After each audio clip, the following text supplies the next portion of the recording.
Good morning. आज हम ether शुरू कराएंगे। पहले परिभाषा। इथर में 3 परिभाषाएं हैं। पहली है वे कार्बनिक यौगिक जिनमें द्विसंयोजी ऑक्सीजन परमाणु की दोनों संयोजकताएं एल्किल समूह से बंधित हो इथर कहलाते हैं। ऑक्सीजन की 2 संयोजकता होती है,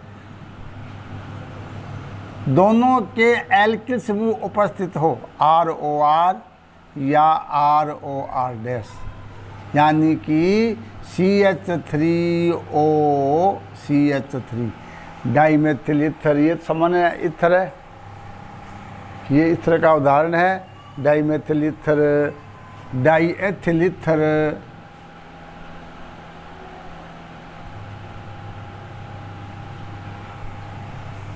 दूसरी परिभाषा ईथर को जल का व्युत्पन्न भी कहते हैं। जैसे एल्कोन व्युत्पन्न के एल्केन के एल्कोन व्युत्पन्न है, एल्केन के एल्कोहल व्युत्पन्न है। ऐसे ही जल के व्युत्पन्न ईथर होते हैं, क्योंकि जल में दोनों H परमाणुओं को एल्किल समूह से हटा दिया जाए तो ईथर प्राप्त होती है। इसीलिए ईथर को जल का व्युत्पन्न माना जाता है। क्वेश्चन पूछ लेते हैं कि ईथर को जल का व्युत्पन्न क्यों माना जाता है। कारण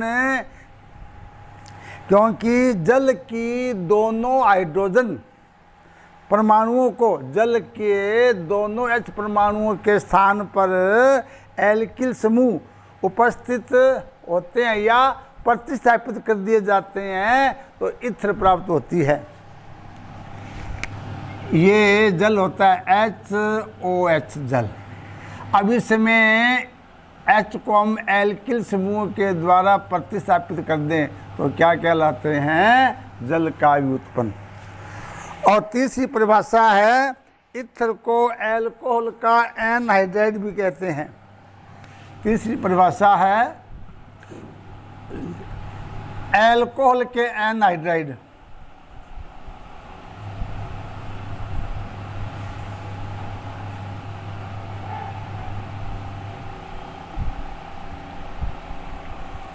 यही पूछ लेते हैं कि ईथर को एल्कोहल के एनहाइड्राइड क्यों कहते हैं। कारण एल्कोहल के 2 अणुओं से एक अणु जल निष्कासन से ईथर बनता है। इसीलिए ईथर को एल्कोहल का एनहाइड्राइड कहते हैं। फिर सुन लीजिए, बोर्ड में आ जाता है कि ईथर को एल्कोहल का एनहाइड्राइड क्यों माना जाता है। जवाब है इसका एल्कोहल के 2 अणुओं में से जल के एक अणु निष्कासन से, एक अणु विलोपन से ईथर प्राप्त होता है। इसीलिए ईथर को एल्कोहल का एनहाइड्राइड कहते हैं। जैसे CH3 CH2OH plus CH3 CH2OH। जब इनको एल्यूमिना की प्रेजेंस में गर्म करते हैं तो एक अणु जल का निष्कासन हो जाता है और क्या प्राप्त होती है? ईथर।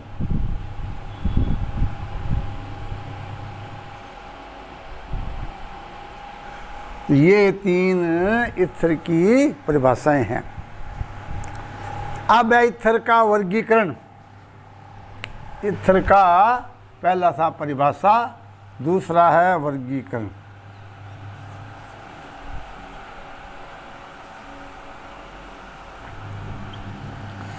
ईथर को 2 वर्गों में बांटा गया है। नंबर 1 सरल ईथर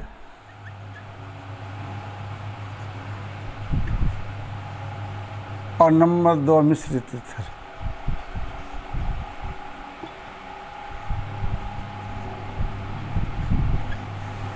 तो अंतर आ जाता है 1 नंबर का।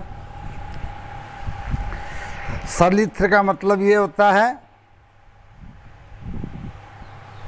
ऐसे ईथर जिनमें ऑक्सीजन की दोनों संयोजकताएं दो एक समान एल्किल समूहों से बंधित हो, यानी कि O की दोनों संयोजकताएं दो समान एल्किल समूहों से बंधित हो, सरल ईथर कहलाते हैं। इन्हें ROR द्वारा व्यक्त करते हैं, ROR।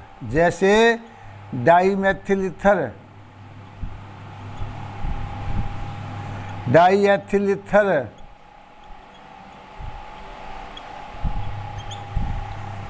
मिश्रित में ऐसे ईथर जिनमें ऑक्सीजन से बंधित दोनों एल्किल समूह भिन्न हो, असमान हो, मिश्रित ईथर कहलाते हैं। इन्हें ROR डैश। जैसे ethyl methyl ether, propyl methyl ether,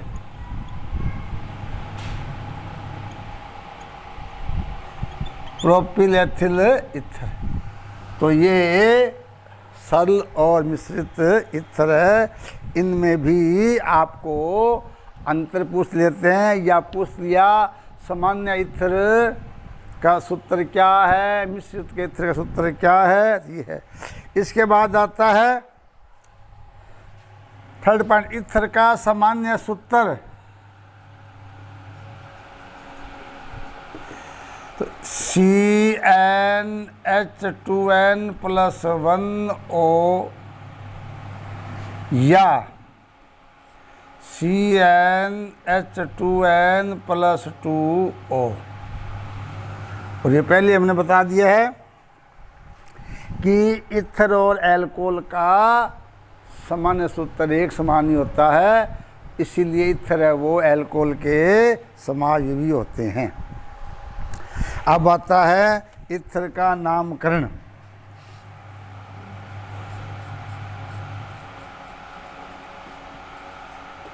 नामकरण में सरल पद्धति और IUPAC पद्धति। आपको IUPAC पद्धति में नाम पूछे जाते हैं। सरल या रूढ़ पद्धति तो क्या होती है, इसको ईथर में जो दोनों जुड़े हुए एल्किल समूह है उनके नाम अंग्रेजी वर्णमाला में लिखकर ईथर अनुलग्न लगा दिया जाता है। जैसे dimethyl ether CH3O CH3 dimethyl ether, diethyl ether C2H5O C2H5, ethyl propyl ether. इस प्रकार पहले हम एल्किल अनुलग्न लिखते हैं और बाद में ईथर अनुलग्न जोड़ देते हैं। मेन आता है IUPAC नामकरण। तो ईथर में IUPAC नामकरण हमने +1 में भी आपको बताया था कि ईथर को एल्कोक्सी एल्केन कहते हैं। क्या कहते हैं? Alkoxy alkane. अभी मैं आपको कुछ उदाहरण बताता हूँ।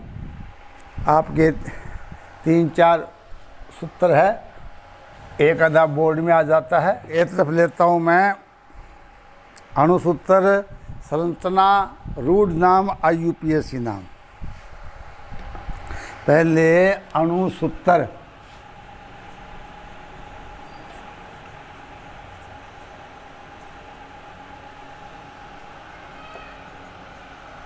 संरचना, रूढ़ नाम, IUPAC नाम। C2H6O पहला है, C2H6O। इसमें एक बनता है एल्कोहल, एक बनता है ईथर। हमें केवल ईथर को ही दिखाना है, इसलिए संरचना बन जाएगी CH3O CH3। साधारण या रूढ़ नाम डाईमेथिल ईथर, और IUPAC में एल्कोक्सी एल्केन कहते हैं। क्या कहते हैं? एल्कोक्सी एल्केन कहते हैं। तो ये बन जाएगा, पहले क्या है CH3 क्या होता है, मेथिल हो गया मैथोक्सी, ये बन जाएगा मैथोक्सी मेथेन। क्या बन जाएगा? Methoxy methane.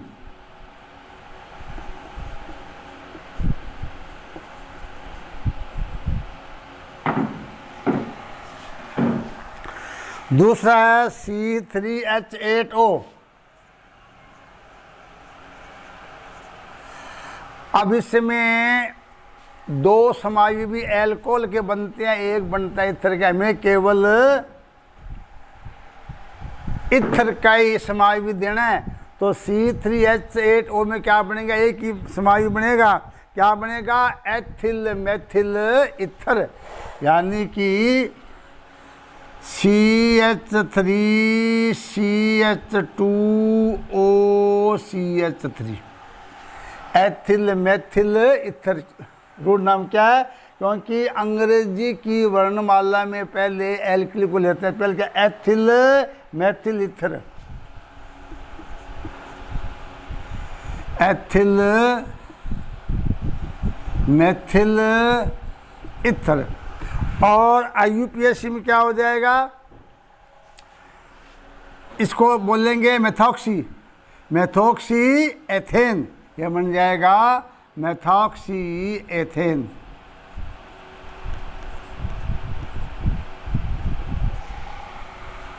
उसके बाद C4H10O। इस अणुसूत्र में कुल 7 समायु बनते हैं। JEE नीट वगैरह में पूछ लेते हैं कि C4H10O में कितने समायु बनते हैं? 7। 4 बनते हैं एल्कोहल के, 3 बनते हैं इथर के।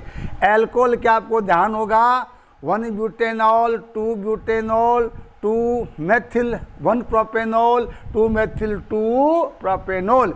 इथर में 3 समायु बनते हैं, die ethyl ether, methyl propyl ether और आइसोप्रोपिल इथर। तो पहला इसमें है 3 समायु बनेंगे इसमें।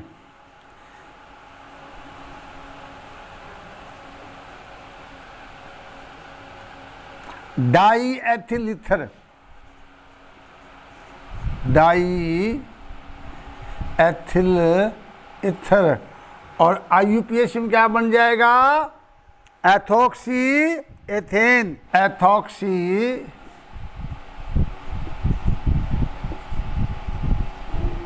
एथेन। दूसरा बन जाएगा इसमें CH3OCH2CH3, यानी कि मेथिल प्रोपिल इथर। 3 कार्बन का प्रोपिल, 1 का methyl, methyl methyl propyl ether, methyl propyl ether. IUPAC में 1 2 3 1 नंबर पर क्या है? मेथोक्सी है। तो 1 मेथोक्सी प्रोपेन। और तीसरा है isopropyl methyl ether, isopropyl. Number 3 isopropyl.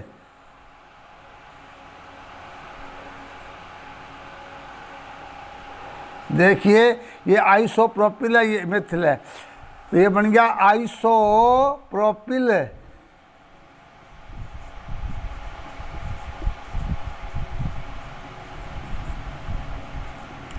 IUPAC में 1 2 3 1 2 मेथॉक्सी,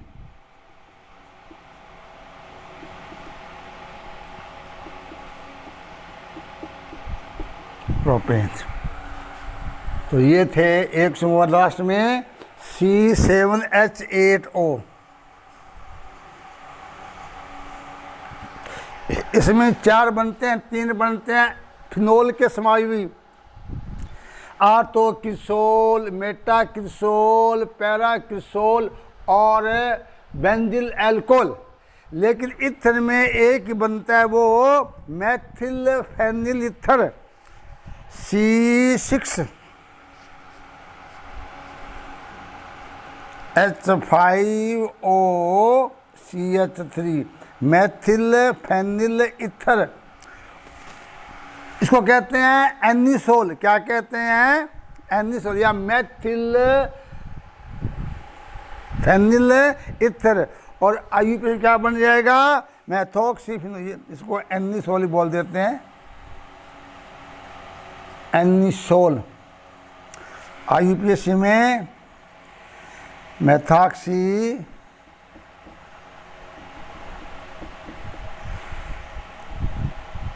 क्या बोलोगे? Methoxy benzene. क्या बोलोगे? Methoxy benzene.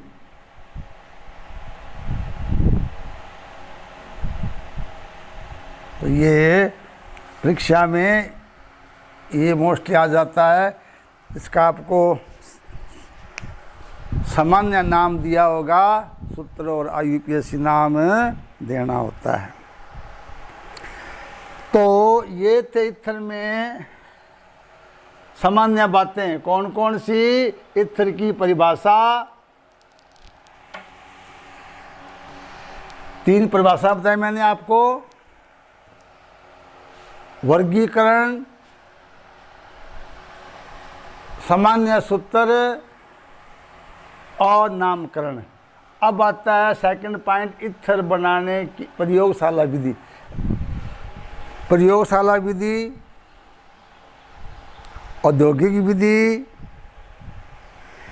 एल्कोहल के निर्जलीकरण विधि, सिल्वर ऑक्साइड और एल्किल हैलाइड से, और विलियमसन इथर संश्लेषण।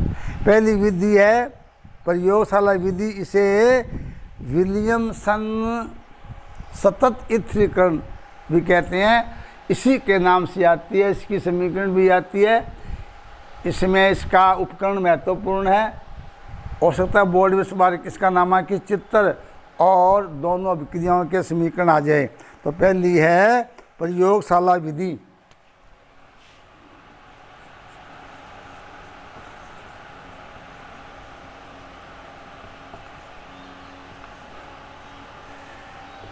विलियमसन सतत इथरीकरण।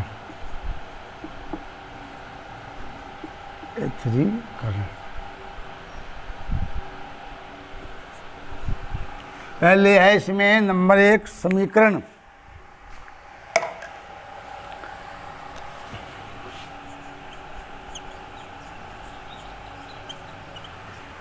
चार पॉइंट है, 4 पॉइंट में से 2 पॉइंट आ जाते हैं।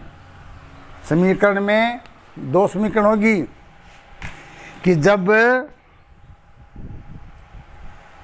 एथिल अल्कोहल और सांद्र सल्फ्यूरिक अम्ल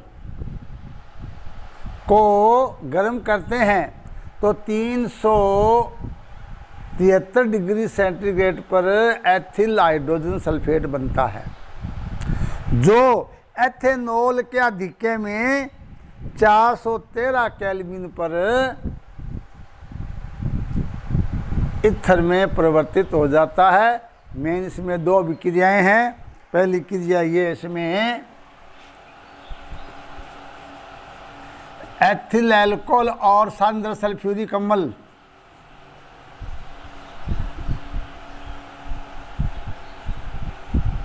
तीन 373 केल्विन पर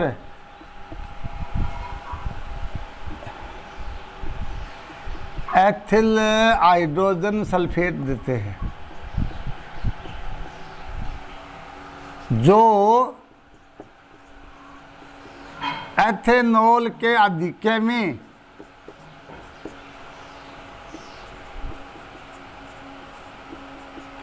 413 413 केल्विन पर डाइएथिल ईथर देता है।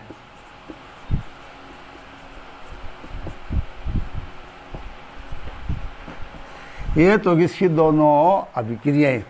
तो बोर्ड में एक तो पूछते हैं अभिक्रियाएं, दोनों क्रियाएं मैंने बता दी। अब यहाँ एक चीज़ और पूछ लेते हैं